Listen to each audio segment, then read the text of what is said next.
Wednesday, August 28th, 2024. Saint Augustine.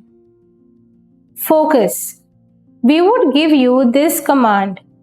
If anyone is not willing to work, let him not eat.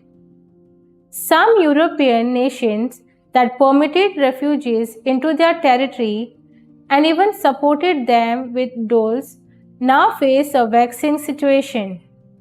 Many immigrants are apathetic when it comes to working to acquire an education and earn a living. For some, a life of crime is the easy way out.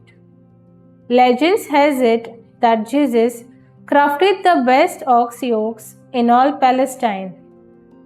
Paul worked as a tent maker at night while he preached the gospel by day. According to the Jewish law, a rabbi, a teacher of the scriptures, would take no pay for teaching. He must have an honest trade and must satisfy his daily needs through this. Therefore, Paul is uncompromising in his command not to pamper the lazy. This also serves as a yardstick and eye-opener for us to recognize false preachers who entice the gullible to find their lavish lifestyles. Proclaiming the kingdom is a privilege, neither to be seen as a or job, nor a cash cow.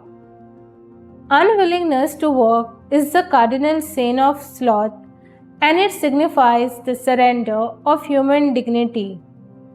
More seriously, it amounts to wasting or rejecting the talents that God has blessed us with. Fruit. We could decide today to use our resources to help at least one jobless person to embrace an honest trade and thereby live a life of dignity.